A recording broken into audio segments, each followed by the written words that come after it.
একটি কাজ ঠিকভাবে করতে পারলেই 2030 বিশ্বকাপে খেলার স্বপ্ন দেখতে পারে বাংলাদেশ।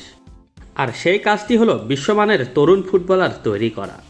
শুনতে সহজ মনে হলেও বাংলাদেশের বিশ্বকাপ স্বপ্নের সবচেয়ে বড় চাবিকাঠি কিন্তু এটি। বাংলাদেশে প্রতিভাবান ফুটবলের অভাব নেই, কিন্তু সমস্যা হলো ছোট বয়সে প্রতিভা খুঁজে বের করার পর তাদের বিশ্বমানের ফুটবলার হিসেবে গড়ে তোলার জন্য দীর্ঘমেয়াদী পরিকল্পনা খুবই জরুরি।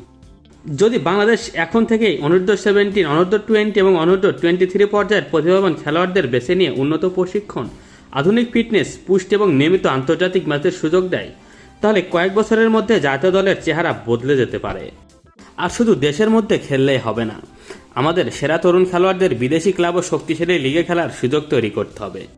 কারণ বিশ্বকাপ বাছাই পর্বে যখন বাংলাদেশের সামনে জাপান, দক্ষিণ কোরিয়া, ইরান, অস্ট্রেলিয়া বা সৌদি আরবের মতো শক্তিশালী দল আসবে, তখন শুধু ঘরোয়া ফুটবলের অভিজ্ঞতা দিয়ে তাদের মোকাবেলা করা কঠিন। প্রয়োজন হবে এমন উচ্চ খেলোয়াড় যারা ছোটবেলা থেকেই উচ্চমানের ফুটবলের সঙ্গে অভ্যস্ত। আরেকটি বিষয়, এই পরিকল্পনা 1-2 বছর করলে হবে না, কমপক্ষে 4-5 বছরের একটি ধারাবাহিক পরিকল্পনা দরকার। আজ যে 16-17 বছরের ছেলেটিকে তৈরি করা হবে, 2030 সালে সেই খেলোয়াড়ই হতে পারে বাংলাদেশের জাতীয় দলের অন্যতম গুরুত্বপূর্ণ তারকা।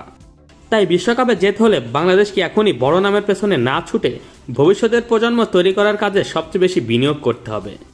কারণ বিশ্বকাপের টিকিট হয়তো একদিনে পাওয়া যায়, কিন্তু বিশ্বকাপে খেলার মতো একটি দল তৈরি করতে লাগে বছরের পর বছর। আপনার কি মনে হয়, সঠিক পরিকল্পনা করতে পারলে বাংলাদেশ কি 2030 বিশ্বকাপে ইতিহাস তৈরি করতে পারবে? অবশ্যই তা কমেন্টে জানিয়ে দিন।